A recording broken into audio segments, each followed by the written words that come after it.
I'm in the middle of right now myself. Yeah, mainly the movie these days. I mean, other things I'm sure will come Okay. up in conversation, but that's mainly Yeah. what we're pushing at the moment. So, This Awesome. movie is a long time coming. I remember first hearing about this movie pre-corona nonsense.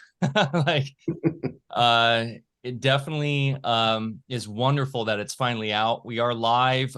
Give me a thumbs up, guys, if you can hear us on the chat, or give us a thumbs up in the chat if you hear us here.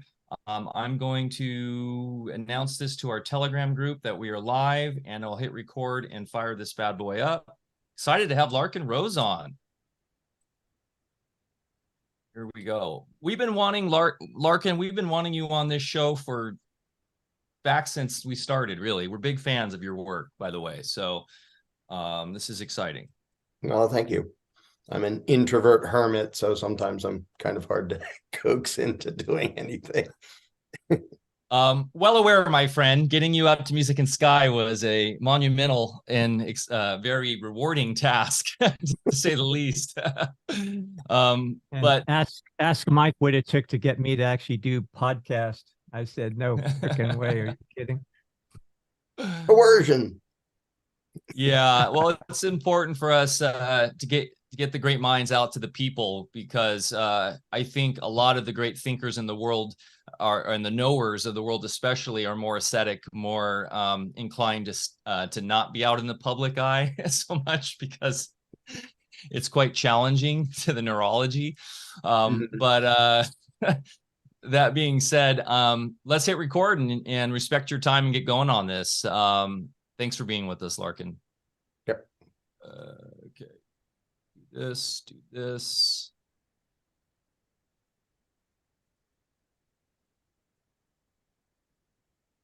And boom, we're back for another episode of AlphaCast. I'm Mike Winter, and I'm here with the incomparable Dr. Bear Paul Lando, coming to you live and direct from the great state of Jefferson, where freedom still reigns supreme. Freedom in the mind, the soul, the body, the spirit. That's what we embody here on the land at the Alfa Vedic farm here on the Smith River. Winter is here. We're embracing it and loving it, getting a lot of work done, including this exciting announcement. It's finally here, Dr. Bear Lando. The peoples have been hearing me talk about this, us talk about this for going on a year.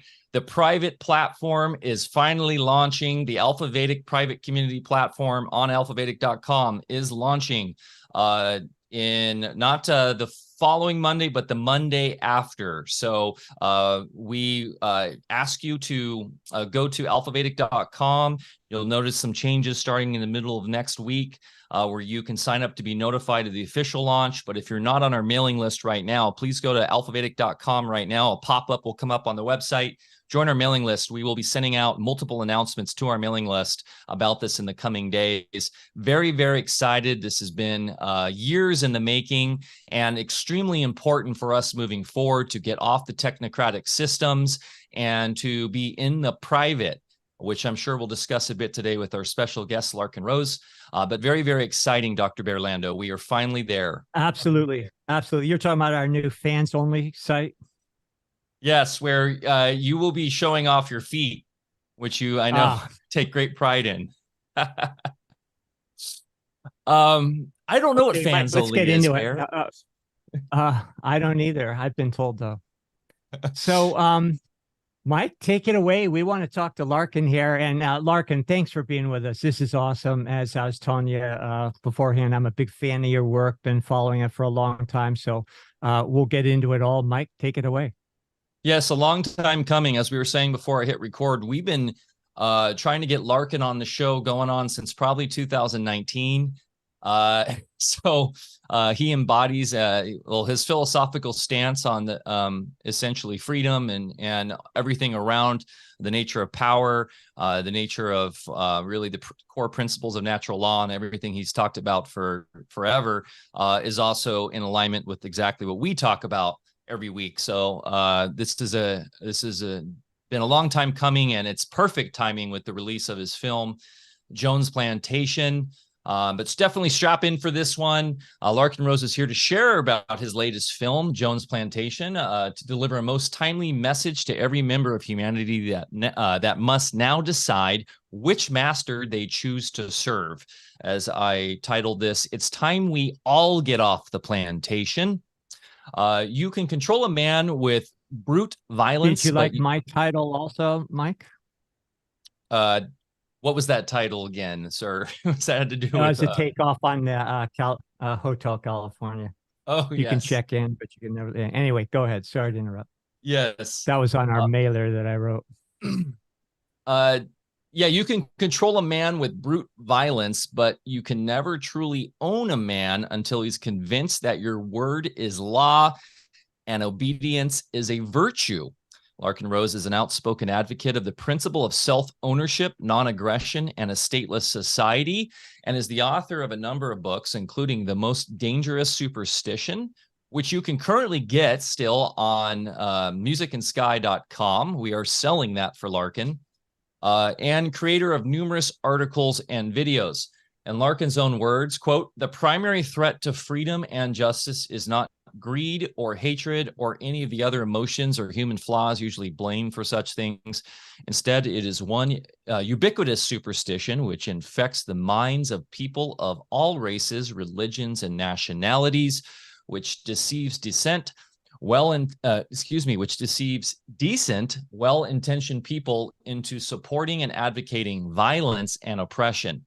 Even without making human beings one bit more wise or virtuous, removing that one superstition would remove the vast majority of injustice and suffering from the world."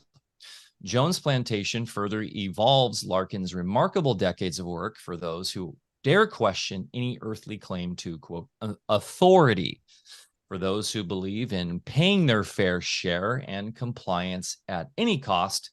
May your chains rest lightly.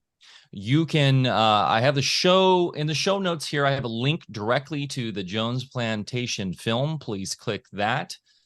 We signed up as an affiliate yesterday, so to support you and promote this out, it'll be in Telegram and all our social media as well. Guys, go watch this film. Bear, Lando, take it away. Yeah, Larken, thanks again. Great to finally meet you after all these years. I feel like I know you after reading your books and watching your videos. And yeah, it's just a great body of work. And it's really helped to wake up a lot of folks.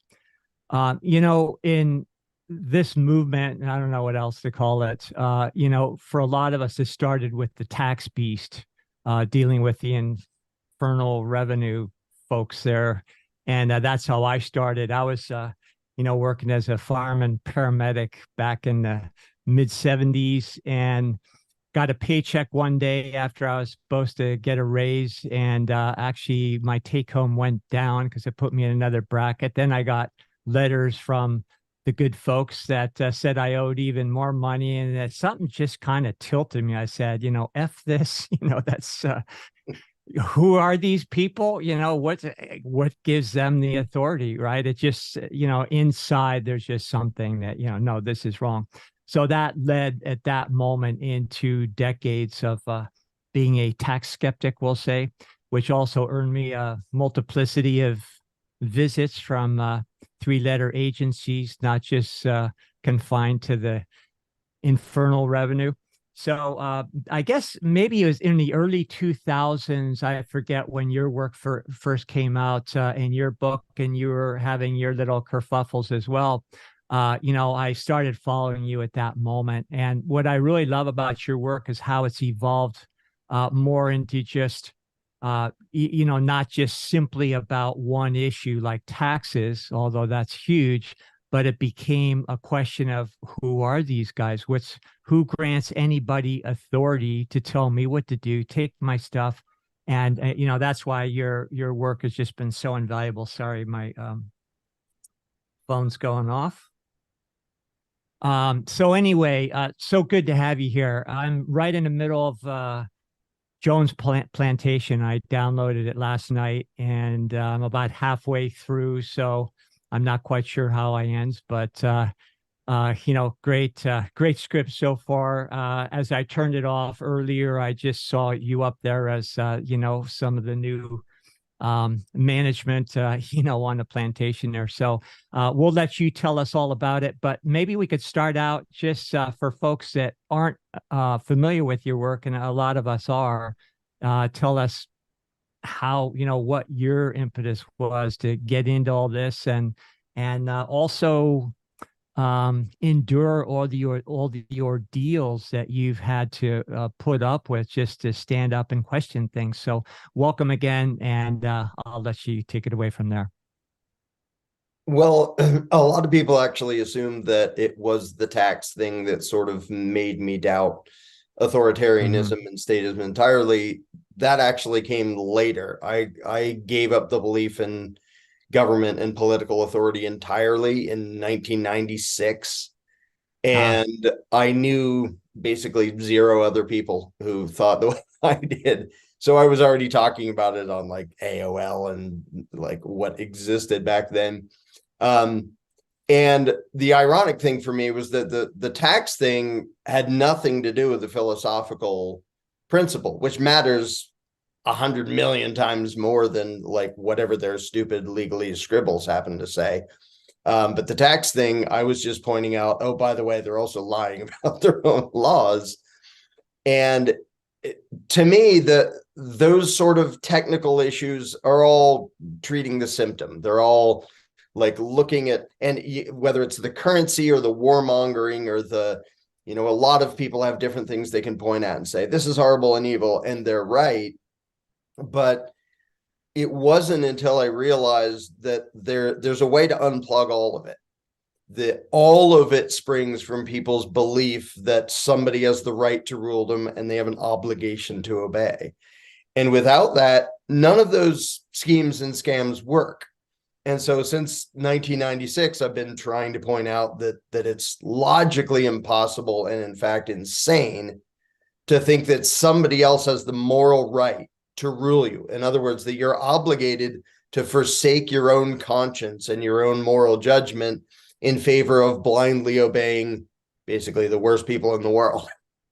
But it's a belief that's been ingrained into us for so long that it's a really uncomfortable thing for most people to let go of that. And I remember the slow, awkward, stupid, stumbling process that I had to go through to finally give up that last little piece, because I was sort of raised conservative, constitutionalist, libertarian, that general ballpark of view of government. It's supposed to be little and just protect our rights and yada, yada, yada.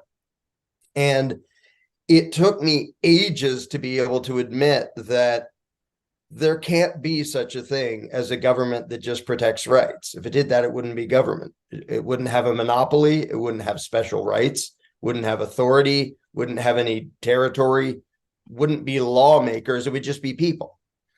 And so it was a slow, awkward process for me to narrow down government to the ideal government and then realize, oops, it's not government anymore. Now it's just people. Because I'm all in favor of people voluntarily organizing and cooperating in 1,000 different ways. But government is never about voluntary cooperation and consensus. It's about domination and coercion. And so the mythology that I was taught about how, well, it's a servant government.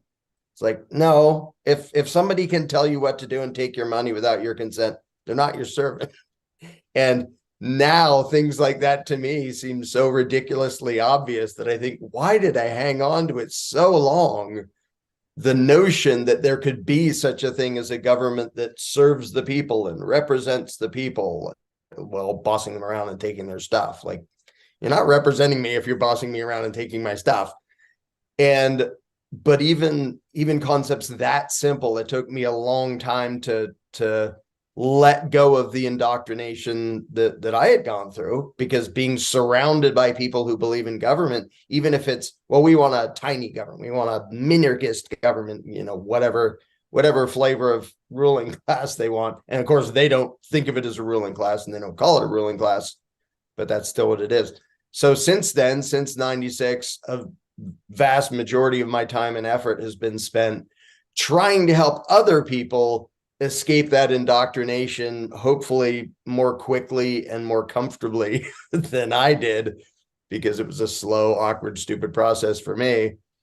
But that so much involves psychology more than philosophy, because, like I said, the philosophical concepts are ridiculously simple. If you say that I can't delegate to somebody else a right that I don't have, neither can anybody else, therefore government doesn't have any rights that we don't have. Like, logically, that's so simple, and there's a dozen other ways to show how ridiculous it is. But the psychology of people letting go of something they've always believed in has nothing to do with whether it's rational or made any sense to begin with. And so for years, I've been focused on how do you get past people's psychology so that they're able to step back and say, what do I believe and why? And does it actually make any sense? And so, the Jones Plantation is the latest sort of piece of stuff that has the goal of trying to get people, basically trying to help people reclaim themselves. And it isn't about what you go do to government. It's about what happens inside your own head, first and foremost, and getting people to realize, am I really beholden to these people? Do they, like you were saying, does this weird gang of bureaucrats really have the right to steal a chunk of what I earn? And so almost everything I do is focused on that, is trying to help people reclaim themselves and crawl out from under the authoritarian indoctrination that's been infecting the brains of almost everybody on the planet for centuries and centuries. Being in the people business for a lot of years and helping support people's health, especially people that were seriously ill, a lot of it had to do with changing their mind and also changing their lifestyle habits. And I learned early on that you can't just take things away from people. It leaves a void. So for them to give up, the indoctrination is deep. We were all subjected to it. And I think it's quite a testimony for those that have survived that. But just like in the health business, what we really have to understand is that, people need to have something in the place of what they used to think of what government did for them. Otherwise, again, we'll just revert back to old bad habits again. And the philosophical aspect is all important, but then I would also add the spiritual component, is paramount. So I think folks that are ready to claim whatever that means to you, is going to really fill in the blank as far as who the real authority is, and answer the question at the same time, who are those other guys? So please continue on there. But, indoctrination, I get it. It's, we watch people and it just seems like totally moronic, but the psychology aspect, I understand the folks on the other side have done a brilliant job. Yeah, although I have to say, I think they've been slipping in recent years. My first book was How to Be a Successful Tyrant, and it's written as a manual for an aspiring tyrant. So it's flippant, but it describes how they actually do things. And that's what I like about Jones Plantation, is it shows how actual tyranny is done in the real world. It isn't the comic book version where some obviously evil person is cackling maniacally. No, they don't ever get to power doing that. They are cheered into power by throngs of excited, happy people after those people were told, if you give me power, I'll protect you and I'll serve you and I'll take care of you and yada, yada, yada. That's how actual tyranny comes into existence. But you talk about the spiritual side. A lot of people sort of get to voluntarism through, well, I think this would work better. And I didn't at all. I got there by realizing there cannot be such thing as a moral and legitimate government or ruling class. It's not an option. It's not okay, regardless of what works. Now, as it happens, freedom works a trillion times better than authoritarianism anyway. But it really is, to me, it's completely a moral issue. Like, either you belong to somebody else or you belong to yourself. If you belong to somebody else, there's a word for that. It's called slavery. If you are beholden to an authority, if you imagine that you're obligated to obey somebody who isn't you above your own conscience, that isn't just them thinking you're a slave. That's you thinking you're a slave. And nothing destroys the human spirit more than a person believing that he's supposed to be a slave.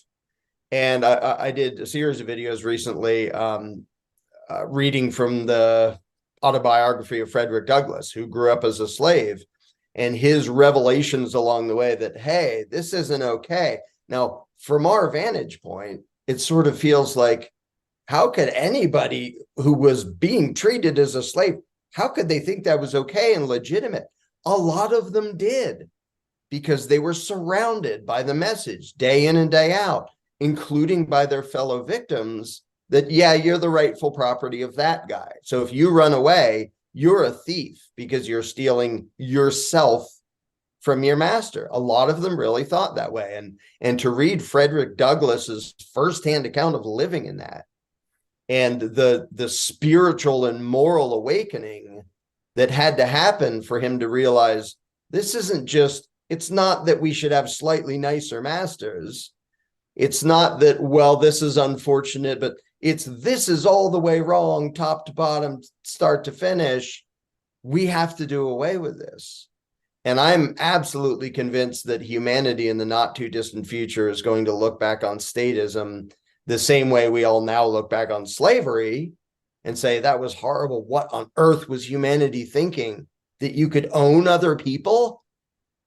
And I think in the not too distant future, people are going to look back and why did anyone think that not only did they have to like blindly obey and pay tribute to a bunch of people they didn't even know, but it was the worst people in the world, and everybody seemed to know that. Like, nobody thinks the politicians are the best among us, and yet a lot of them still feel obligated, not just scared, not just I'm going to pay up because you can beat me up if I don't.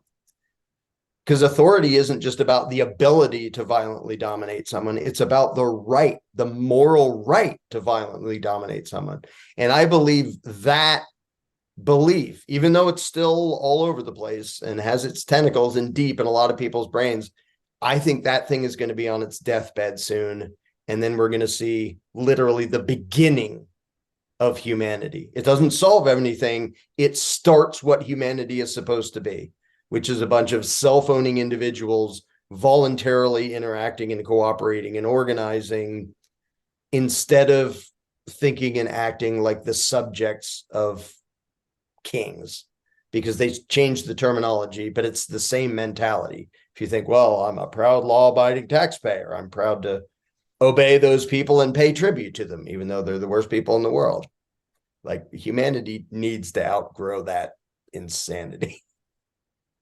Well, a lot of people with those beliefs might just find themselves on their literal deathbed soon, because they're also the people that have complied with things that may not be the best things for their health in the long term. That aside, there's a lot of terminologies that are thrown about for some of the ideas we're throwing out here. And, anarchy, voluntarism. So I don't even care what you call it. I just know what I have to do as an individual. But how would you decipher those words? And are there any terminologies that really do justice to what we need to do in the first place? Well, anarchist, I sometimes use pretty often I use the label anarchist to describe myself, but I always have to explain what that means, because coincidentally, the control freaks who want to run the world have made people think that a lack of a ruling class equals chaos and mayhem and we're all killing and eating each other. Like, no, that's not at all what it means. But that's what a lot of people now associate the term with. So I have to explain it literally means rule by no one. Like, monarchy means rule by one person. Anarchy means rule by no one. It doesn't mean chaos and every man for himself and might makes right and all the things that jump to people's minds. And that's why I often use the term voluntarist, because it's more specific. The downside is most people have never heard of it. don't know what the heck you're talking about when you say that. That just means all human interaction should be voluntary and not by way of coercion and violence. And government is always by way of coercion and violence. When they write a law, they're saying you must do this or you may not do that, and here are the nasty things we're going to do to you if we catch you disobeying us. That is every law. That is everything that government does. So when it's described that way, most people go, oh yeah, I want peaceful coexistence. I want things to be voluntary and consensual. Except they don't. They don't recognize that they've been taught to hallucinate an exception when it comes to law. Well, of course, those people have to be able to rob us and boss us around and tell us what we can eat and drink and smoke and where we can live and who we can trade with and what we can trade, what currencies we can do, everything under the sun. Like the list of things they control is kind of everything. So people imagine themselves to be peaceful and pro-peace and pro everybody getting along. And yet the vast majority of people still vote for a big authoritarian monstrosity to rob all their neighbors. And so like a lot of what I've focused on is trying to get them to see they are being tricked into cheering for things that go against what they really believe in and who they really are. Because on a day-to-day basis, they don't, all these people voting for rulers, they're not running around robbing everybody and beating them up because like you have a habit they don't like or something. They know how to peacefully coexist. They've just been taught that, oh, then there's this thing called politics, which is necessary and legitimate and we have to have, and we play that game and we choose like whether to have a right jackboot or a left jackboot on our throat. And without that, there would be utter chaos. So to me, it isn't even a matter of like everyone having some twisted, horrible, evil moral code, but I'm going to talk them into being good. That would never in a million years work. It's that I want them to stop granting an exception when it comes to the moral codes they already have. Stop granting an exception to lawmakers and law enforcers and imagining that, well, yeah, you can't rob your neighbor unless you can vote for somebody who passes a law and legislates and then tells the tax collectors to go rob your neighbor. Then it's perfectly just. In fact, then if your neighbor tries to not get robbed, he's the bad guy and you should hate him. So it isn't that that's their view of everything all the time. It's just within this weird exception known as authority and law and government that they suddenly think that violent aggression and domination is necessary and good and legitimate. And I just want people to give up that exception and go and apply their own morality to everything the same instead of giving those people are allowed to do a whole bunch of evil stuff to the rest of us. You and I, we should peacefully coexist, but we need them to rob us and kick us around and boss us around and have wars and stuff. I just want them to be consistent. And so to me, almost everybody has a voluntarist inside them. And that's what I'm trying to bring out of people. I'm not trying to talk somebody into being something fundamentally different than they really are. I'm trying to talk people into embracing who they actually are underneath the authoritarian garbage they've been taught. So what is it that triggers the average person, normie, whatever we want to call them these days, that angers them so much when somebody else tries to be free or suggests that we can all be free? I think at our core, we all kind of have this notion we want to go there, but I still think people really don't even know what that is. But I think the big problem isn't so much all the agencies out there, it's all the people that go along with it is the problem we have these days. Yeah, the problem and the solution has nothing to do with government and the people who wear the label of government. It has to do with the minds of the millions and billions of people who imagine those people to have the right to rule, because without that, the whole game falls apart. And the thing is, people are taught to feel pride in obedience. They're taught that obedience is a virtue. Sometimes they're taught it just outright and blatantly, but they're taught it all over the place in ways they don't even notice. I mean, the entire education system is modeled after the Prussian indoctrination system. This isn't, for those who think, it's a crazy conspiracy, look it up on Wikipedia. Like, this isn't a secret. This is not debatable. This is just something most people don't hear about and don't think about, which was designed to basically destroy the individual judgment of everyone and make them just malleable puppets for the ruling class who will take pride in their obedience. So if somebody's taken pride in their obedience, and I can remember the former me who is all proud of, I'm a law-abiding taxpayer and blah, blah, blah, and I support the police and I support the troops, back when I had no idea what either of them actually did. But when you tell somebody that, like, you shouldn't be doing that, if they believe that their viewpoint and their behavior makes them good, you're basically, they hear it as you telling them, go be evil. Like, when I tell people you should have zero respect for the law, none at all. It's politician scribbles. It doesn't mean anything. And it's way more often an excuse for immoral, violent aggression than it is defending anybody. But if they've been taught that law equals good and obedience to law is what makes you a good person, that sounds to them like me saying, you should go be evil and, like, beat people up and steal their stuff. It's like, no, you should respect other people and their property, and things should be voluntary. But it's very difficult for them to make the distinction because they've been surrounded by the indoctrination that intentionally muddles their own goodness. Like, they want to get along. They want the innocent protected. They want the poor and sick to be taken care of. They want all these good things.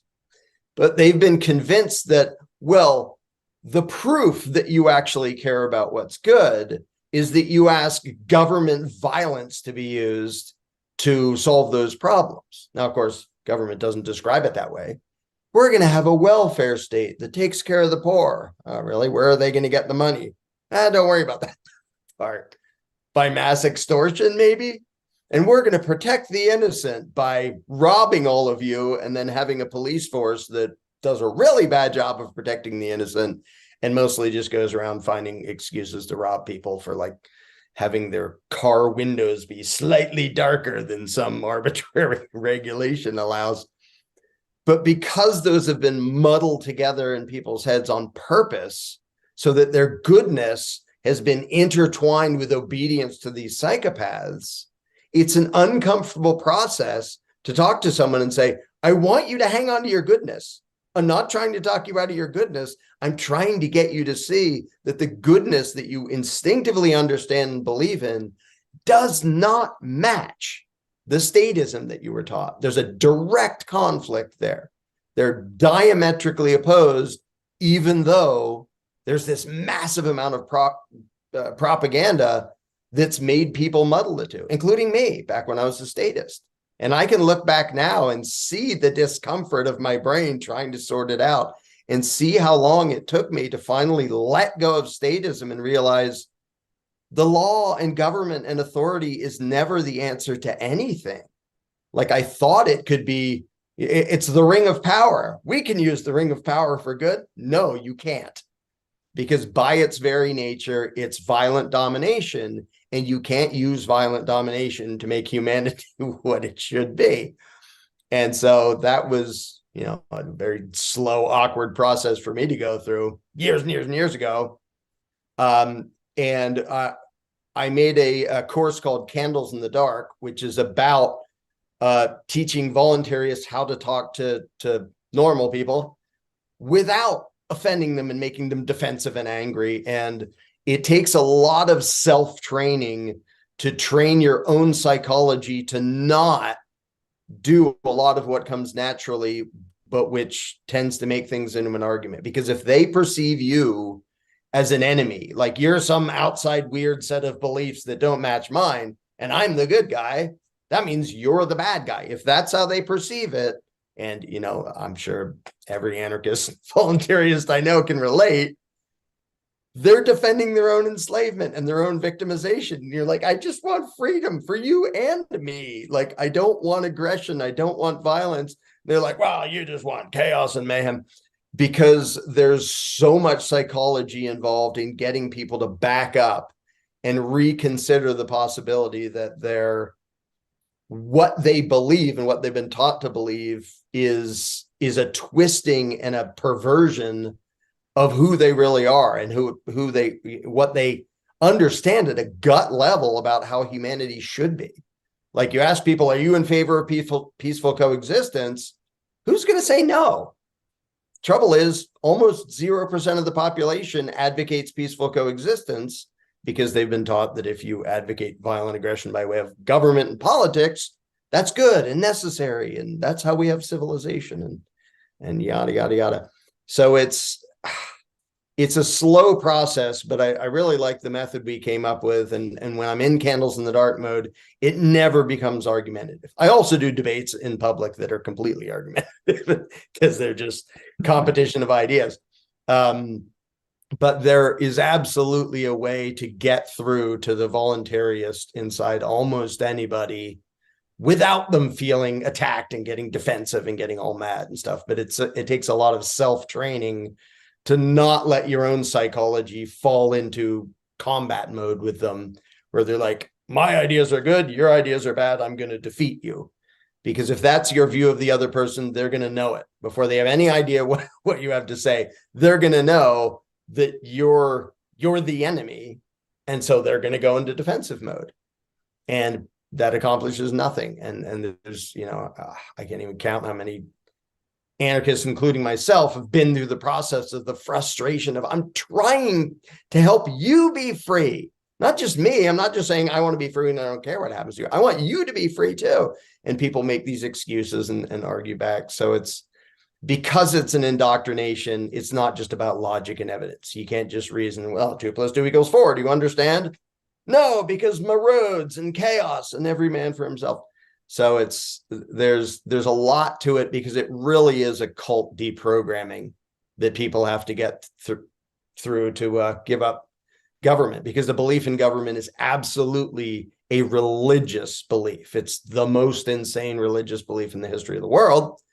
But it is religious because they're taught to believe you are obligated to obey this thing over there that it looks like it's just people, but magically it's something different. It's the law. It's the law of the land, whatever the hell that means.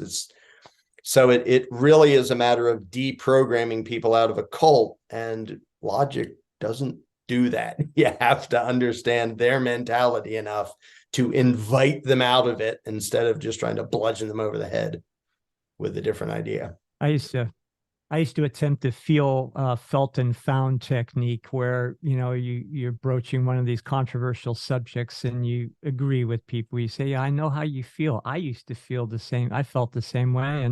But this is what I found. And it doesn't always work, but at least it tries to get things on a cordial track. But and then trying to give people information, forget about that, because we're operating on our emotions, not our intellects. One of the most brilliant videos I believe you did, and very effective, was short animation with the dots. I forget what you called it, but that was one of my favorites. I spread that one. Yeah, I spread that one far and wide when it first came out. If you'd like to speak on that, a little bit for people that haven't seen that, and maybe Mike, you can put the link to that in the show notes here. I think it's still very relevant. And then if we could get into the Jones Plantation. Sure. The tiny dot, there's a lot of little videos I've made, and different people, different things will resonate with different people. And so, like, ages ago, I did a video called I'm Allowed to Rob You, where I'm sitting there basically doing what they did in the Constitution and say, well, I shall have the power to lay and collect taxes. Now am I allowed to take your stuff? And it was just this silly thing. But a pretty big number of people have told me that started them on their journey and completely changed their view of reality. I thought, that stupid little. And then another one was the tiny dot, where it literally just visually represents the difference in size of all American taxpayers and Congress and everybody in the IRS. And you realize we outnumber them, like, I forget how many 1,000 to 1. And for some reason, this massive throng is like, well, I guess we better do what they say. And just the visual representation of the difference in numbers made a lot of people really like, I mean, the video is not complicated. The animation is literally circles. And the ideas are really simple. But sometimes if you just express a basic thing in a way that people haven't thought about it before, they go, wait, how could that possibly be? Like there's this speck that's almost too small to see, and we all feel obligated to pay tribute to them? How could that possibly be? So little visual representations like that, like you never can tell what's suddenly going to trigger something in somebody's brain where they go, yeah, that is weird. Why? How could that possibly be? And then one of the videos I did as a little animated thing like many years ago was the Jones Plantation, the little animated version, 10 or 12 years ago. I forget how long it's been, forever. It was only a little 10-minute thing, but it uses the allegory, and a lot of people spread that around and really liked it because it's, if you just tell somebody outright, your belief system is stupid and horrible and evil, people don't respond well to that. If you can make them, if you can sort of invite them to figure it out by putting clues in front of them where they're putting two and two together, because of our weird human psychology, that feels fundamentally different to them because they're like, hey, yeah, hey, wait a minute.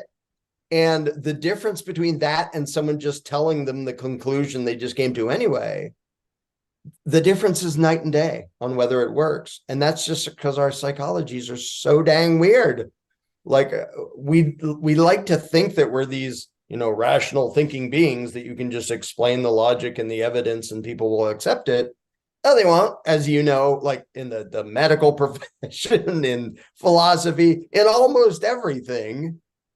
People are driven by emotions, they're driven by fear, and they're driven by whatever they already believed yesterday. And they will vigorously defend whatever they already believe most of the time, even if there was no actual reason for them to believe that at all, especially if they're surrounded by other people who believe what they believe. And they will, and it has nothing to do with being rational or scientific or logical. It's just, I already had this worldview, and it's going to be really uncomfortable to like throw that out the window and try on something fundamentally different. So I'm going to defend it, no matter how stupid it is, no matter how weird my arguments have to be. And so, and I know a lot of voluntarists who say, oh, the rest of the world they're too stupid to understand this. And they're not. I completely understand why people think that, because you will get responses and arguments that don't make any sense or aren't even related, just these irrelevant, weird emotional outbursts in response to simple principles. That isn't because they don't have the intellect to understand the principle. I mean, who doesn't have the intellect to understand you own yourself and don't attack people? Like that kind of sums. Anybody can understand that. The reason they don't is because they're psychologically attached to insane lies. And that can make it look like they're ridiculously stupid. But it's never because they don't have the mental capacity. It's because we're not up against logic and reason. We're up against indoctrination.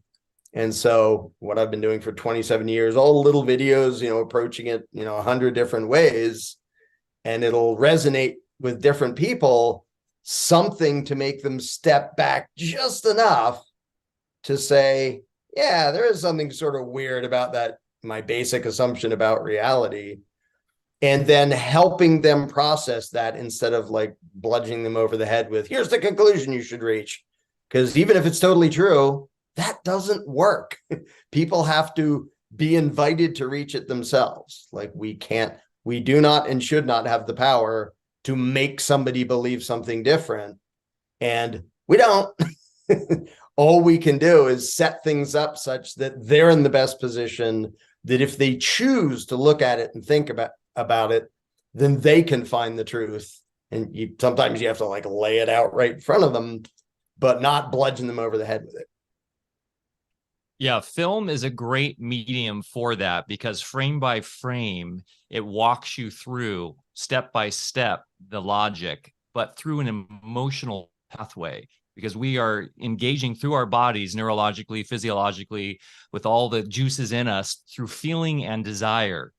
Not very few people are true thinkers in the world, as you've been saying, Larkin. So film I went to film school, just so you know. I studied film. I worked in Hollywood for 10 years. I love film. And it's also a reason why it's been used as the greatest indoctrination tool for the last 100 years, because those who seek and desire power understand this and use it. So it's great that those few out there that, like yourself, and we've been featured in film in the past, there are great filmmakers that are embodying truth and logic and reason for these principles and purposes. They're unfortunately not as many as there should be, but by accessing and using this great medium of film, by taking somebody through a hero's journey, right? So they can experience that truth through that emotional body of connecting through that hero. We can educate and get past these boundaries of indoctrination. And this is what I know you've been working on for a very long time with Jones Plantation. You want to walk us through sort of the pre-production and the long journey it's taken to finally get this out to be distributed. And it looks like you're doing it right. You're distributing it yourself, right? And you're putting it out on your own site and everything, which bravo, it's the way to go. It's really the only path forward. And that is in also embracing the true voluntarist ethos through your distribution platform. But yeah, I'd love to hear a little insight from the journey that it took to get this out and where it's at now and what the whole concept is. Yeah. So like I mentioned, I did an animated version 10 or 12 years ago that uses the allegory of a slave plantation to demonstrate how there's sort of old school slavery, which is do what we say or we hurt you. Like, it's honest, it's open, it's brutal, it's evil, but it's kind of obvious in how it works. But there's a far more effective version, which is focused around mental enslavement. And so the original little animated thing doesn't even count as animated. It was like stills, little hand-drawn stills that other people did the illustrations and the narration. I just wrote it. That the plot, and this isn't a spoiler, the plot is basically there's one of these old school slave masters and he's having trouble with his slaves getting uppity. Like, how dare they not want to be my property? And he hears tell of a consultant of sorts, in the form of a man named Mr. Smith, who comes along and says, there's a better way to do this. And by better, I don't mean more moral. I mean more effectively evil. And so Mr. Smith steps in and tells Mr. Jones, okay, don't interrupt me. Don't mess with what I'm about to do. Just watch and learn. And I'm not going to do spoilers, but it goes through the process of the little animated version, even went through the process of sort of demonstrating by example how it's much more effective to enslave and control people and make them feel obligated to serve their master if you do it by way of manipulation and fear and divisiveness and indoctrination and all that stuff. So I made that video a gazillion years ago. And then a few years back, I was down at Anarchapulco, and guy named Andrew Treglia asked if he could interview me for a little project thing he was doing. And so we had a fun chat, and I think that interview is still on his channel. And halfway through it, he was talking about, slavery used to be obvious, and now there's this more insidious sort of mental version. And I said, yeah, as it happens, I made a little video about that called Jones Plantation. Well, later he watched it, and then him and his friend Doug, who was assistant director on the film, said, what if we make this into a short? And then 2 seconds later, they said, what if we make it into a feature film? And then he called me. So I wish I had thought of that, because as soon as I heard it, I thought, absolutely, because that allegory gives so much room to cover so much different material and so many different concepts in a form that doesn't have to feel like threatening to the audience, because you're telling it as a fictional story in a different time and place. You're just showing the nasty tricks that psychopaths would use. And then they have to put 2 and 2 together and realize, oh, that's what they're actually doing to me right now. And so as soon as he had the idea, I was like dove into writing the original version of the script, which would have been 3 hours long. So he said, this is awesome. Make it about half that long. like, okay, I'll have to start chopping things out. Like there was no lack of stuff to put in it. It was like whittle it down to the most concentrated, like necessary stuff that had to be in there. And so that was, and then we started meeting. Oh, he interviewed me down there, and then we found out we both lived in Phoenix, like 20 minutes apart. So we're like, well, that's kind of handy. So we started meeting at a warehouse in Phoenix and having chats about, well, how could this go? And what can we do about this? And so then it started to evolve from there. And I forget how many versions of the script there were. And then up to shooting, the script is still changing and things are being subtracted and added and rewritten like the day before we're shooting every scene.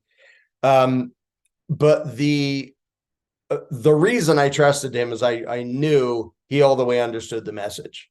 Like if Hollywood had said, we'll offer you, in fact, he passed on to me that there was a Hollywood company who offered a bunch of money for the script. And he was like, yeah, no, because we know you're going to butcher it. There's no way you're going to keep it the same.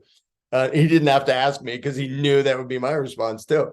So I totally trusted him because I knew he was on board with the message. And, he knew way more about filmmaking than I did. So I'm like, well, you're going to be the director, which is a little bit scary because I'm used to being a control freak. And, I write a book and nobody tells me what I have to write and changes my novel and stuff. So it's a little bit scary, but I knew he was on board with the point of the whole thing. So he said, okay, you're the director. We're not going to be co-directors. That never works. And the funny thing is on just about every single thing that he came up with that I was like, I don't like that idea. I now like it after the fact. And what I originally pictured as sort of just a drama period piece changed into this weird cult classic modern feeling bizarre thing that I think is 100 times better and 100 times more compatible with like modern audiences. And that was, that a huge amount of that was Andrew's doing, without losing any of the actual message of the script. And so there were a lot of just ridiculous challenges, and we did the whole thing. I'm hesitant to say this for people who haven't seen it because I like people to find out after the fact. We did the whole thing. I think we were only up to like 50 grand for production. And then in the end, it ended up 200 and something grand, including post-production and all that. And, a ton of people have said, what, really? Like, I didn't nearly think it was that low budget a thing, because Andrew just pulled off so many miracles. And it took 2.5 weeks to shoot, which was, required another set of miracles. And I don't think it looks like that at all. And I can brag about how awesome piece, Larken. It's not like this is a contemporary indie film shot, like this has to look like it's taking place back in the late 1800s.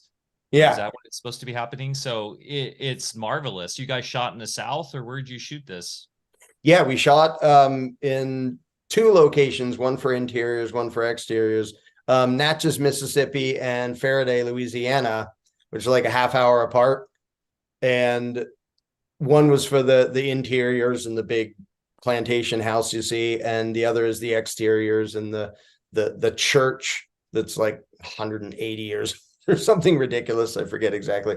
And like one of the super convenient things that happened is it suddenly dropped to 20 degrees in Mississippi for the outdoor shoots. So we're out there freezing to death. Half the time it's like drizzling rain. And that was on a actual former slave plantation, which made it like authentic and also sort of creepy. It's like, this kind of actually happened, like where we are in the buildings we're filming it in. And so, I mean, at some point we'll have to do like a 5-hour documentary on all the ridiculous things. Andrew and I driving across from Phoenix to Louisiana in his little clown car that he had at the time, with a snake in a box, because there's a python in the movie, and that it's a ball python, and that's our snake. It's Amanda and my snake. So we're keeping him warm on the drive over in this stupid little car that we barely fit in. And we had never met any of the cast until we were there to shoot the movie. Andrew picked them over, he did interviews, he did long phone calls, and he saw video auditions from them. But the cast hadn't met each other or us until we were on set and like, okay, let's make a movie, ready to go. We have 2.5 weeks. And it was right up to the end, like the sun was going down when we were shooting the last thing. And the next morning, all the actors had their plane tickets out of there. So it's like, if we don't get it now, we don't have a movie, ready to go. So it was 2 weeks of pretty much the most stressful thing I've done for a very long time. And so I can't say it was fun making it. It's really fun looking back on having made it now that we're not sleep deprived and freezing to death and stressed out over changing the scenes every 5 seconds and do a rewrite of this and make this 5-page scene into 2 sentences. Like, but how did the casting? Yeah, it was amazing. I'm halfway through it, and it doesn't come off low budget at all. It's a wonderful film. I was curious, it's very multiracial, obviously, and who did the casting, and do the cast members coming in, were they aware of the subject content? Were they philosophically aligned? It's just those are the things you watch movies, or are they just playing roles and really not understanding what they're part of? Well, that was really fun. Andrew did all the casting for the role of Mr. Smith. He sent me videos, and when we found Maurice Johnson, who plays Mr. Smith, and I saw the video, I was like, oh, he's Smith. He has to be Smith. But otherwise, Andrew just did it, and he had his connections. He has a bunch in Atlanta and other places, and so he did the casting. But it was fun because other than like Andrew plays Jimmy Jack, the character Jimmy Jack, that's the director. I'm in there mostly in the background as an Irish indentured servant glaring at people. And then Mr. Jones, who goes by Lee Gallman, and he has a podcast called The Quash. He's into the freedom thing and understands it all. Nobody else in the movie knew who I was or had any idea about voluntarism. So it was funny that while we're shooting it, the first test audience is the people in the movie, because they knew nothing about it. And so while we're like frantically trying to make a movie, I'm having little discussions here and there with JJ, the guy who plays Samuel, and Maurice, the guy who plays Mr. Smith, and going through the script, and they're like, whoa, I've never seen a script anything like this. This is some deep stuff. And even the crew, some people on the crew who are like putting 2 and 2 together while they're like doing their job filming the things, like, hey, that represents this, doesn't it? So it was cool to watch them, like, while they're making it, figuring out bits and pieces of what's going on and what it means. Because most of them, not only we not met each other, most of them had no idea who I am, or anything about voluntarism or anarchism or any of that. But one of the reasons I think this has such a potential to reach normal people is because it doesn't talk about anarchism and voluntarism, and it doesn't even say what should be. It just goes into depth showing what is in a way that I think everybody to one degree or another is going to be able to recognize, that mirrors what we're living through right now, a little too close for comfort. And when people figure out the tricks that have been done to them and figure out what they've been falling for and what they've been cheering for, the next step is, well, what should we have instead? But this movie doesn't do that. It doesn't describe, well, here's the utopia we're going for. So and I think that makes it way more mainstream compatible. And I've gotten feedback from a bunch of normal people, left, right, or politically, like they don't pay any attention at all, who one of the most common responses is like, they liked it, it was entertaining, and it was thought-provoking. And that's the main thing we're going for, is it's rattling around inside people's heads after they see it. And they're like, wow, I got some stuff to sort out, because it makes them see things. And what I expect to happen, and I already, I have some indication that it's happening, is that while people are watching it, they'll get certain things and understand certain things and cringe at certain horrible things and laugh at certain other things. Whoops, my stupid phone is going off. But what I really want is later on for them, when they're out in the real world living their life and they're seeing political campaigns and they're seeing things going on and they're hearing from politicians and they're hearing about political stuff, I want them to remember back to watching the movie and go, oh, that's what this is. And this is that. And that's why the tagline is, we all live on Jones Plantation, in case it wasn't obvious enough from the movie. We just sort of slapped them with that. Because I don't think there's any way to like sit somebody down and talk at them or to them for an hour and a half and have their worldview all the way changed.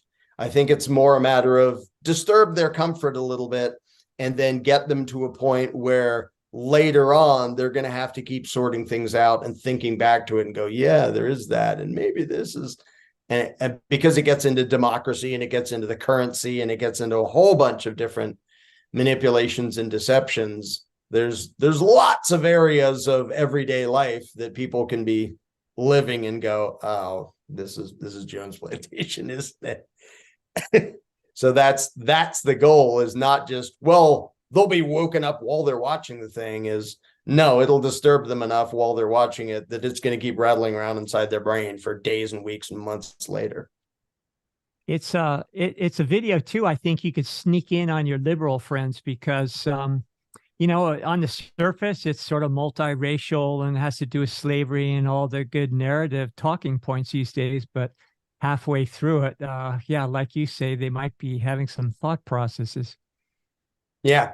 And it's, I'm happy that it may very well fly under the radar and people think, well, this is a drama piece saying how evil slavery is. And does anybody not know that slavery was really, really evil? Like, I don't really think that point really needs to be pointed out for the trillionth time. I think we all know that. But very quickly, I'll say this, it doesn't count as a spoiler because you find out so quickly. A thing that was not true of the original animated version, but is true of the movie, is that Mr. Smith is Black and a former slave. And we wanted to make it really clear this has nothing at all to do with race. Not one smidgen. And when people come into it thinking, well, it's going to be the courageous, brave, noble Black victims and their horrible white oppressors, like when people think in terms of those groups, they're completely missing the underlying point.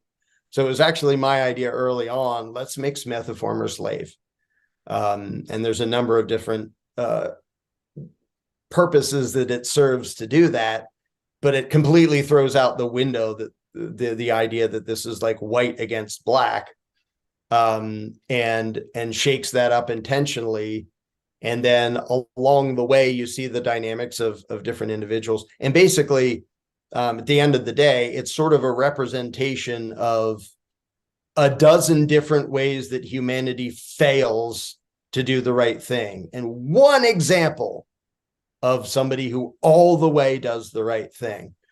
And whether you're talking about like all the way the sociopath or the sort of stupid puppets underneath who don't mind benefiting from a completely evil system, to their mindless enforcers who are just doing their job, and all the way down to the victims who are complacent and they don't want to make trouble and they don't want to speak out. And so they're going along with it. Maybe they'll even attack anybody who speaks up against it, to the ones who know that something's wrong, but they're kind of cowards, so they don't really dare to stand up. And I actually, I asked to be able to speak to the whole cast right on the last day before we shot the last scene, because I said, you know, I know most movies are about rah, rah, rah, the good guys win, but most of your jobs is to represent the failing of humanity in one way or another. And my goal with this movie, I mean, among other things, is very different from any movie I've seen. Most movies like want to make you feel like I relate to the underdog good guy and he wins. Yay. I want lots of people to watch it and go, I probably would have been on the wrong side. I probably would have fallen for the indoctrination I probably would have been mad at the person trying to point out reality to me. That would have worked on me. And I want people to realize that, yeah, the schemes and tricks of Mr. Smith, by way of Mr. Jones and Mr. Johnson later, that's what's happening in the real world, and good people are falling for it. And I want people who watch it, first and foremost, I want them to be entertained and enjoy it and think about stuff. But then I want people to come to that uncomfortable realization, yeah, I probably would have been on the wrong side by the end of that. Not because they're evil, because people don't rise to power because their subjects are evil.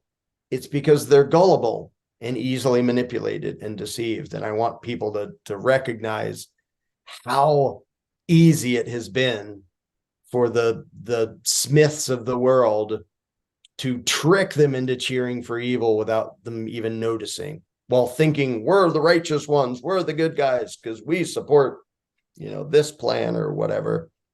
And so I want it to make people uncomfortable, and it seems to be doing exactly that based on the feedback. And yet I want it to entertain people, and I want them to enjoy having watched it and then rattle around inside their head and make them go, yeah, I'm not sure I would have been ending up on the right side of that. Because yeah, open a history book, most people don't end up on the right side. They fall for authoritarian tricks, and then they cheer for evil, and then they go, how could that have happened? Well, look in a mirror. You're how that happened, because you didn't understand how the tricks work, and you fell for it, and you inadvertently became a source of power for the worst people in the world.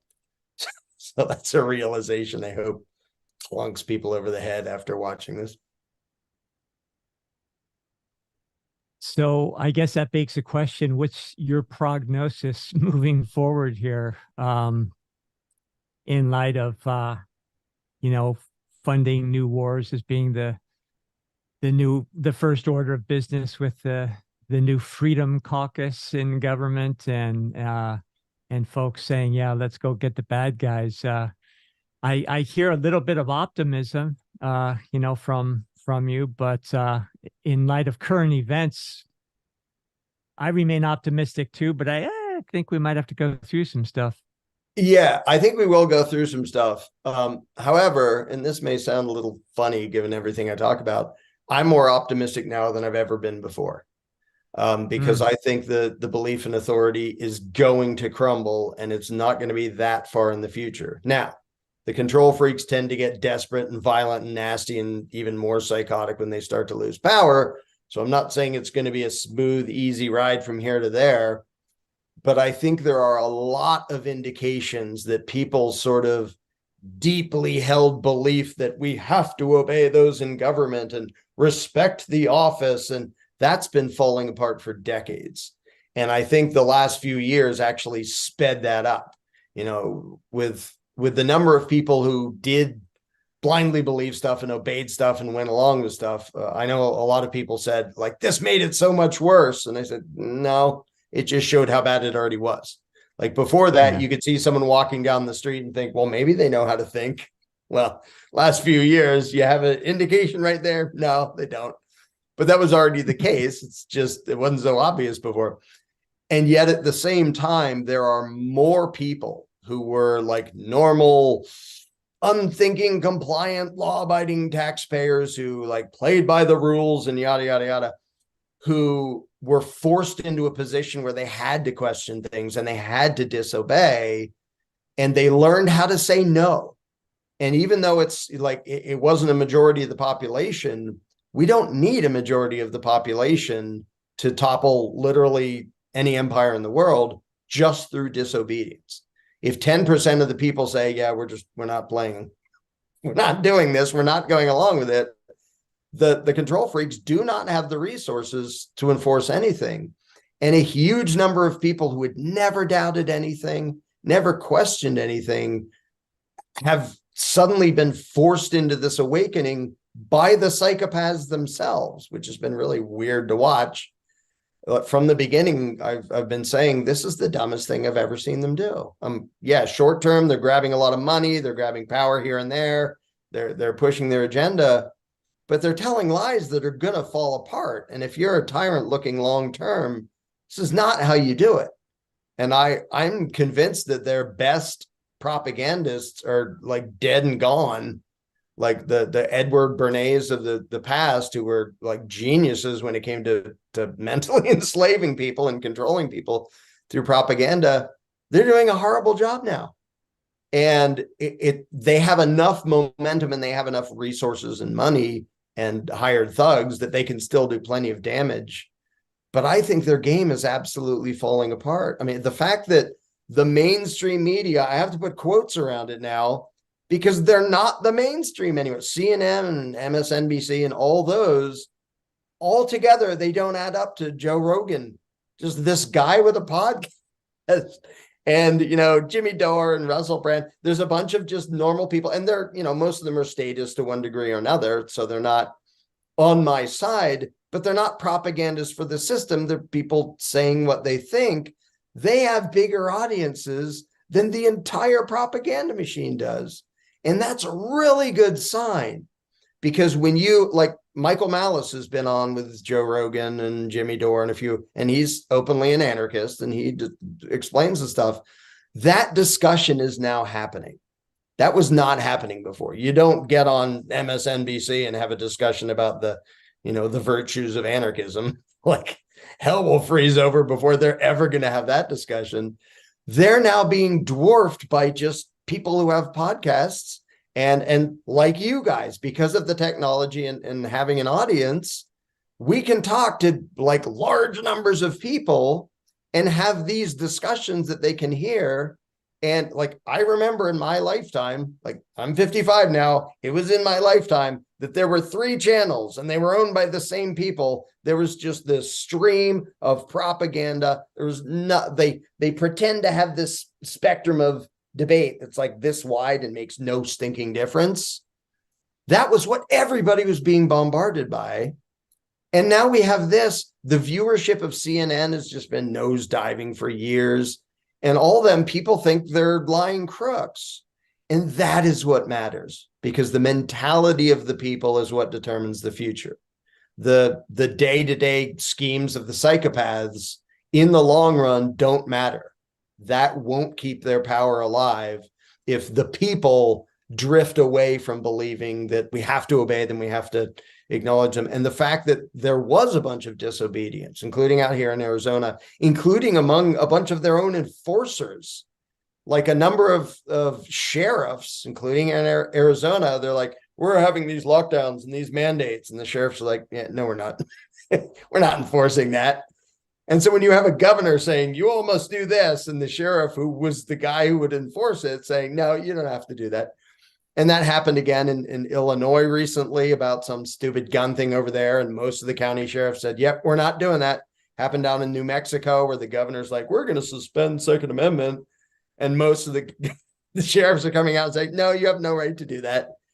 When their own enforcers are coming out and publicly saying, yeah, that's bogus, never mind the boss, we're not going to enforce that for him. That is huge. And that shows me their game is falling apart. If they can't even present a united front with their own hired thugs that says, do as you're told or else, and their own thugs are going, no, never mind what he just said, their propaganda is in horrible shape. And when they jump for this forcible fascist control, it's not because they're feeling comfortable. They're basically abandoning the contest of ideas and going to brute force. They're going back to old school. And that doesn't last very long, because your victims, yeah, you might be able to scare them into compliance today, but the moment they think they have an opportunity to disobey and succeed, you're doomed, because they lost their feeling of obligation to obey you. And like Mike read at the beginning, the quote from the movie of, you can control a man for a period with brute violence, but you cannot truly own a man unless he thinks your word is law and that he must obey and is virtuous for doing so. Well, that belief has been falling apart in the minds of a lot of Americans. And it's not a majority, doesn't need to be a majority. But in recent years, especially, that's been falling apart. And when people realize we're not beholden to them, then they're not. and the entire game falls apart. You don't have to go defeat Sauron. You don't have to have a giant revolution. You just have to have enough people who just step away and go, yeah, we're done paying tribute to you. We're going to trade over here in a way that you don't know about. We're not reporting it to you. You don't get a cut. Heck with you. And that will collapse entire empires without a shot being fired. Now, that's not to say the control freaks won't like try to get violent, because they tend to do that when they're desperate. So I'm not saying it'll be an easy, comfortable ride, but I'm actually very optimistic that statism entirely is on its last legs. Yeah, it's interesting that the solution in of itself is the philosophy of non-aggression, right? There is no need, there is no aggression required in opting out. Yeah.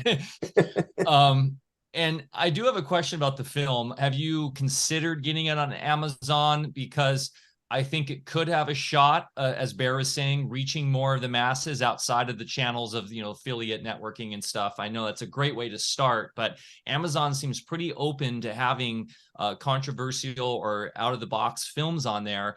And, I think back to like, there were times in Hollywood where great films were celebrated. Like I'm thinking of A Man for All Seasons. That won Best Picture, right? And that was about a Sigma male standing up and an anarchist in a way, and not going with what the state wanted. And so, God, who was in that? That was in 1966. Paul Scofield, Leo McKern, Orson Welles. I remember I watched that in my ethics class when in Catholic high school.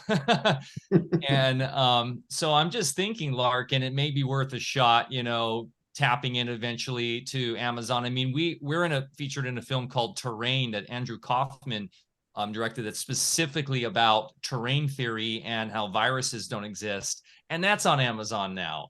Yeah. So yeah. And Andrew's more in charge of that and knows more about it than I do, but he is saying we will soon be getting on platforms like Amazon, and I forget the list. There were several others, because that's where, most people look for it. We want them to be able to find it where they're looking instead of needing to find our website. So that the plan is for that to happen in the fairly near future. I will state one thing too about all this discussion about the will to power, Nietzsche trying to push his philosophy forward, that's what drives humanity, and Bear bringing up earlier this concept of spirituality, which is so important. That's what Music in Sky, what sets us apart from a lot of the sort of the freedom focused festivals, is that we bring in that sort of self responsibility of getting past our childlike traumas and victimhood through the physical, breath work and doing that kind of stuff, so we can get past the psychiatric, if you will, the psychological imprisonment we do inside and put ourselves in our own plantation.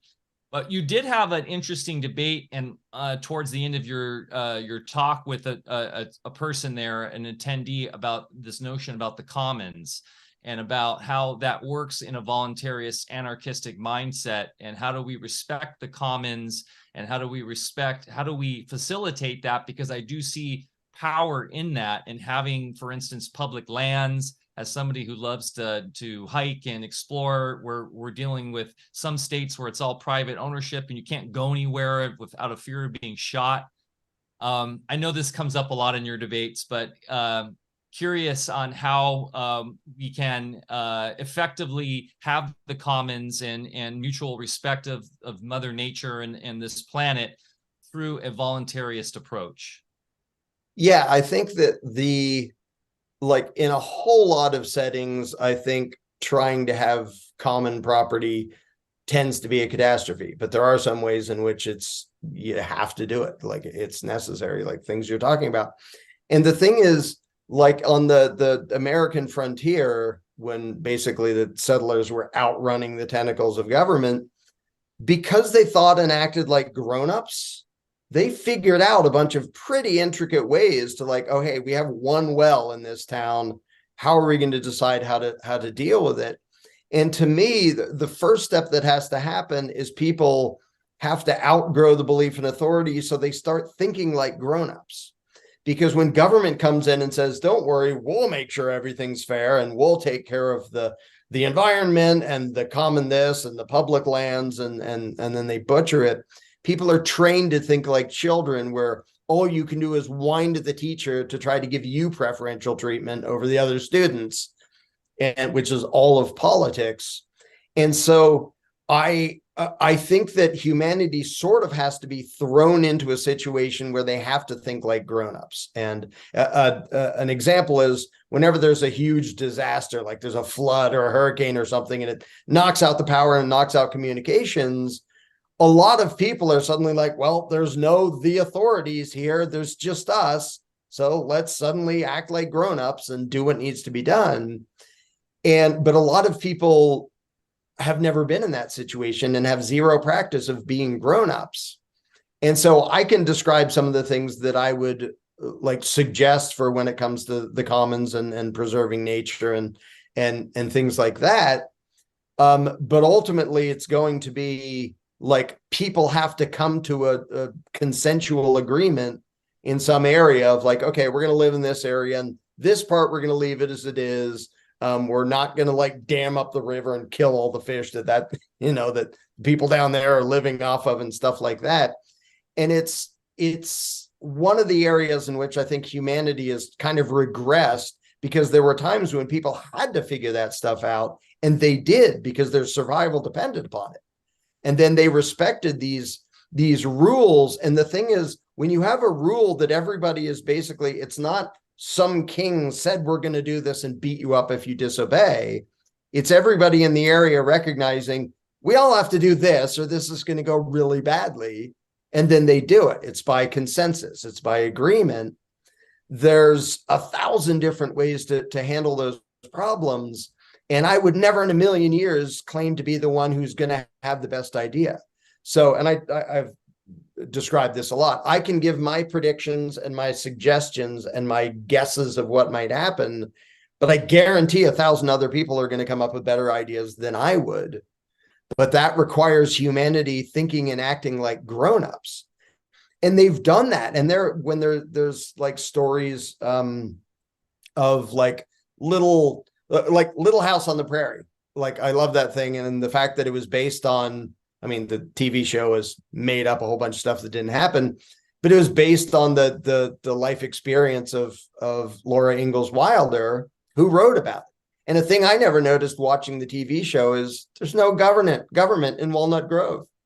They don't have a sheriff. They don't have enforcement. They just have a bunch of grown-ups. And if some sketchy, violent person comes along, the grown-ups have to get together and go, okay, what are we going to do about this? Or if there's a problem and people have to help each other, the grown-ups. Well, that used to be the mentality where it's like, we're all there is. There is no nanny state or mommy state to save the day. So we have to figure out what to do. And they came up with some pretty ingenious ways to manage like limited resources that they all need. Like, okay, what are we going to do about the well? We don't want to have to dig 12 wells. We're going to dig one. How are we going to make it so that works and nobody messes it up? Nobody takes too much. And so you can see, going back many, many years, a bunch of different plans where they talked about, well, what are we going to do about this? And you could just see the mentality was 100% different, because they were like, we're all there is. How do we do this? And this actually, it ties in with the thing I've done before, which I refer to as the island analogy, where I get a group of people and say, okay, it's just us on a deserted island. We don't even know each other. There's no authority. There's nobody else here. Nobody owns this. How do we solve problems? And normal people, when I go through the hypothetical of, let's say this happens, let's say, none of them come up with authoritarian solutions. In fact, eventually all suggest that. How about we have one person in charge and everybody has to obey him or he beats them up? And people literally laugh at it because it's such a stupid idea. And I point out, then why do we manage the whole world that way when none of you would have suggested it? But when the human brain is put in a position where like we're all there is and we're trying to peacefully coexist and survive, what are we going to do about stuff? It throws their brain into grown-up mode where they're like, well, we could do this. We could try to arrange things this way. We could try different things. You know, you guys can decide to try to do it this way, and we'll try to do it this way. We'll see what works best. But that mentality is something that government intentionally trains out of people. I mean, the whole thing like, let the authorities handle it.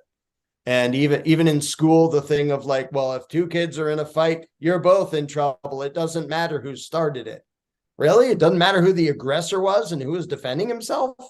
No, you should have gone to the authority.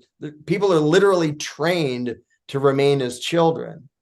And when they're thrown into a situation where they have to start thinking like grown-ups, they do a pretty dang good job of it. Like in the little groups that I've done this with people who are Democrats and Republicans and everything in between, they spur of the moment, without any notice that I was going to ask any of this, come up with some pretty good ideas on how to manage. Like if there's 50 of us on an island, what are we going to do about this? What are we going to do about that?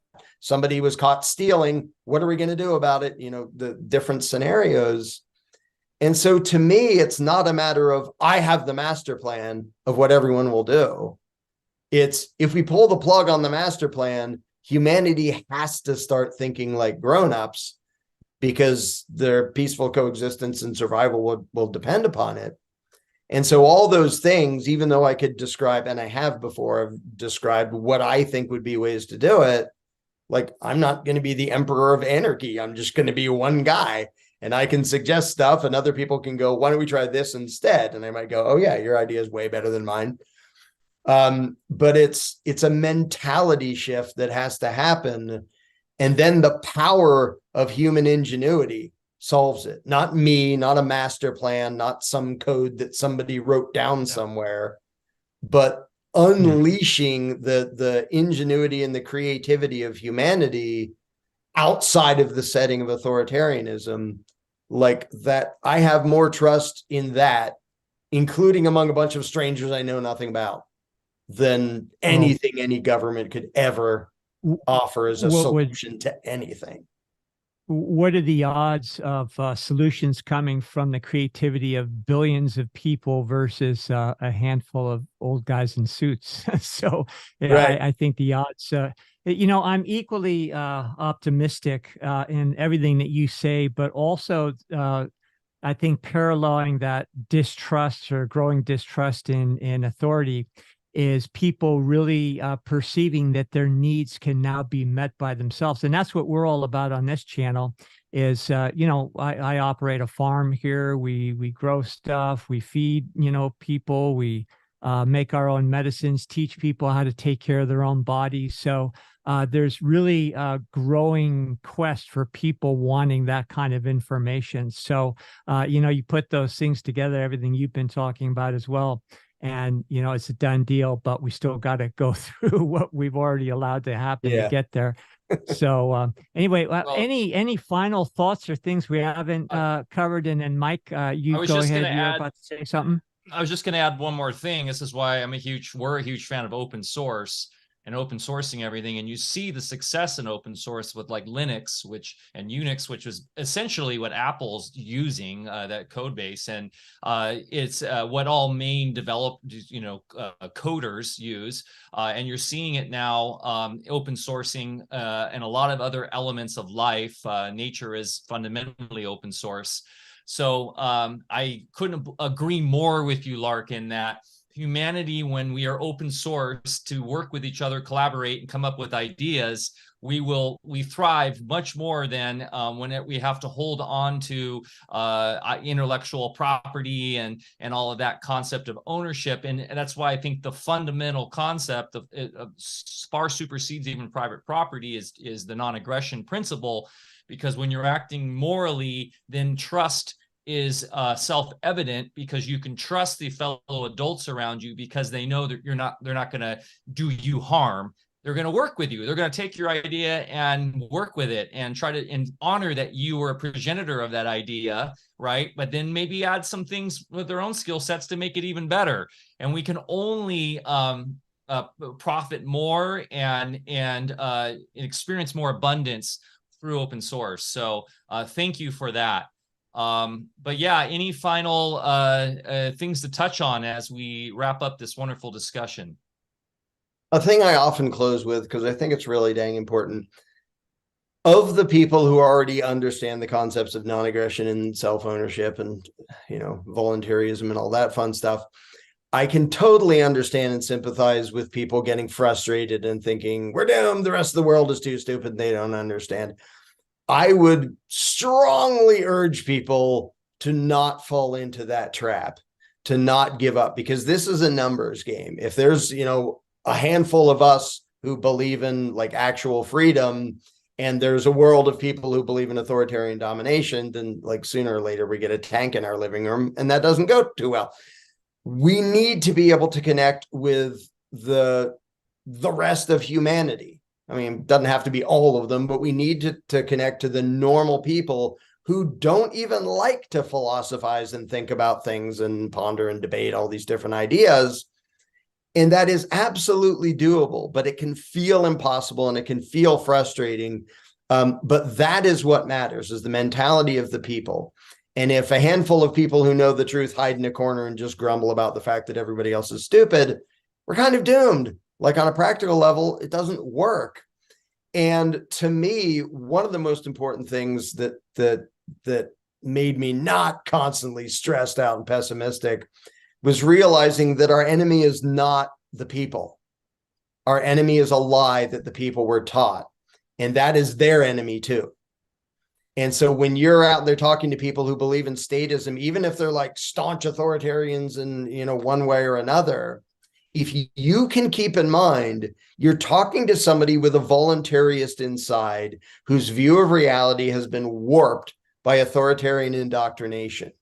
And if you can see them as a potential ally, like they're supposed to be a voluntarist, that's what they are deep inside, almost everybody, except actual psychopaths. And so if instead of thinking, oh, you're too dumb or you're too evil or you're cheering for nasty stuff, whether it's, you're cheering for Biden or you're cheering for Trump or whatever, if we can keep reminding ourselves we're talking to people who mean well, they think they're doing the right thing. And the lies of statism are warping their perceptions and they're warping their beliefs and they're warping their actions. But if our goal isn't to defeat their philosophy, but to free them from lies that they were told, we can very quickly make the entire planet our allies. And then there isn't an enemy. I mean, there's might be a handful of sociopaths somewhere, but that's what guns are for. If somebody's all the way a sociopath, then defend yourself. But the vast majority of humanity, even though they may look like it right now, are not actually our enemies. The lies they were taught, that is the enemy. Who those people really are underneath the BS and the propaganda, they are our allies waiting to happen. And I wish more voluntarists were aware of that, because you'd be a lot less stressed and frustrated and hopeless if you realize just how close a huge amount of humanity is to being able to step back and let go of their indoctrination. And then suddenly you have a world of people who believe in peaceful coexistence and consensus and figuring out things voluntarily and organization and cooperation, not based on violence. So I'm very optimistic because I came to the realization that the enemy is not most of humanity. It's just a lie infecting the brains of most of humanity. And when that lie goes, 99% of humanity's problems go with it. And a very real phenomena is that of critical mass. And I think we're about a hair away from it. Yep. That's a brilliant way to end our conversation today, Larken. And thank you again so much. And maybe any other information you can give us, and it'll also be in the show notes. Michael put them in there as far as how we can find any websites, work, links to the Jones Plantation. Well, the film is jonesplantationfilm.com. I'm sure that the link is already below for that. On YouTube, if you search for my name, you'll find 8 zillion videos. I should probably mention attendcandles.com, which is our Candles in the Dark thing that teaches voluntarists how to not annoy and frustrate and piss off all your neighbors and actually get them to reconsider things. So that's up there too, because it is it's frustrating being in the front of an idea when you're in the minority. I know that well. I was a minority of basically 27 years ago. I didn't know anybody. Well, except my wife at the time, because we both fell off the political spectrum at the same time. But I knew nobody else in the real world. And so when I see people who are new to it and they're like, oh, I'm frustrated that the whole world hasn't changed in a week, I have to like be a little bit patient. Like, it was years before I knew another person who agreed with me. And we are seeing leaps and bounds. So yeah, find the things that you can spread to other people. And the thing I love most about Jones Plantation is I think it's so compatible with mainstream people out there that people can watch it and they can think about it and they can rattle around inside their head without them like being triggered and turning it off, because it's just an allegory. It's just a fictional story, sort of. And so there's an important element to what you're doing there too, is your powerful partner, Amanda, who would love dearly. That's another thing we got going for us, guys. We understand the power of gender, as an immutable law. And when you have a powerful partner like Bear does, and I myself am blessed to have a wonderful wife, nothing is more powerful in the universe than that. Yeah. And the number of women who are now getting into voluntarism and stuff, it's like the flippant thing, freedom, it's not just for old white guys anymore, is hugely significant because that shows all of society is about to go there. It isn't just some fringe weirdos in a basement somewhere. When the people who tend to gravitate towards security are like, yeah, not this security, we need something fundamentally different, that means humanity is about to change, like the whole thing. And that's really dang exciting, if you ask me. I will say they overplayed their cards with the cootie scare, because that awoke the mama bears. Yep. And when the mama bears came a roaring, watch out. So, hey, Larken, this has been great. And yeah, we may be very soon in 2024 be testing this out, because I do not see a viable candidate. I don't even know there's work, if we're going to have an election. Very interesting times here in the United States. And those that are rah-rahing for RFK Jr., I mean, have fun with that. But once again, go back to these principles and really analyze where your focus is on looking at another savior coming forth through the force of government. So thank you, Larken. Everything's down in the show notes below. Please go watch this film, purchase it, share it with your friends and family. There's a really cool feature on the website where you can purchase a gift and gift it to others. So as the season of giving, which should always be every day, but it's we're already coming into Christmas, think about that for a gift for your friends and family to get that out to more people.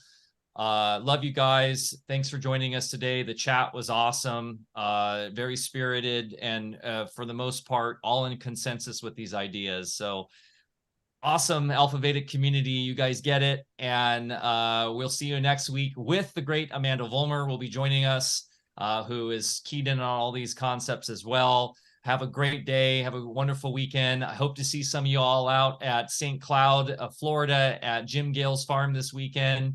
Going to have a blast. I take off tomorrow. I'm looking forward to some tropical weather, Bear. It's going to be in the high 80s there. So, oh, wow.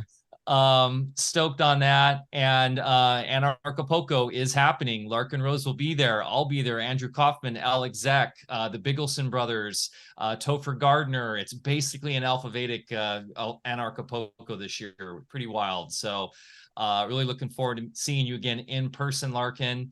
That'll be here before we know it. Mad love to you and to your beautiful wife. And thanks again, everybody. Have a great day. Remember to get outside, get your feet in the dirt, go grow something, go for a hike, go hug a tree, show Mother Nature some love. She'll show it right back to you and remind you why we're here. And we'll see you next Thursday, 10 a.m. Thursday. Cheers, guys.